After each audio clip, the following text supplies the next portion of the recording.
با سلام خدمت دوستای عزیزم. امروز میخواستم دوتا ترفند داخل فتوشاپ یادتون بدم. این دوتا ترفند مال قسمت تایپ هستش. ببینید بعضی موقعی که یه متنی رو داخل فتوشاپ میاریم یا تایپ میکنیم میبینیم که یه حرفایی هستن مثل لا. این حرفا به هم چسبیده هستن ولی اون حالت قشنگ و اون حالت ضربدری خودشونو ندارن. ما به راحتی با چند تا کلیک میتونیم این فونتامون رو درست بکنیم. این متنمون روی قسمت لایرها، قسمتی که تایپمون هست دبل کلیک میکنیم.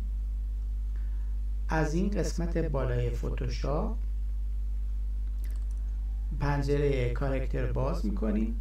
موقعی که پنجره کاراکتر باز شد توی این قسمت یه دونه آیکون هستش شبیه اف آی هستش. اینو یه بار روش کلیک میکنیم. به همین راحتی میبینیم که اون حالت ضربدری خودش رو این لا پیدا کرد و میتونیم توی تموم جمله هایی که توی داخل فتوشاپ تایپ کردیم هم اینو اعمالش کنیم.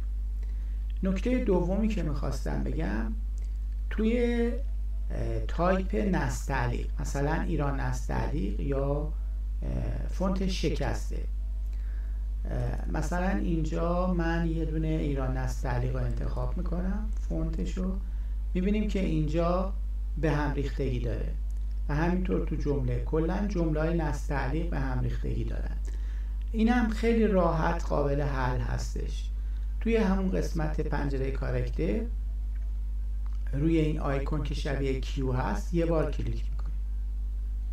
به همین آسونی فونت‌های نستعلیقمون از حالت به هم ریختگی در اومدن. ولی بعضی موقع‌ها توی قسمت پاراگرافمون توی این قسمتی اگه این تو قسمت فونت‌های نستعلیق اگه فاصله بین حروف کم باشه،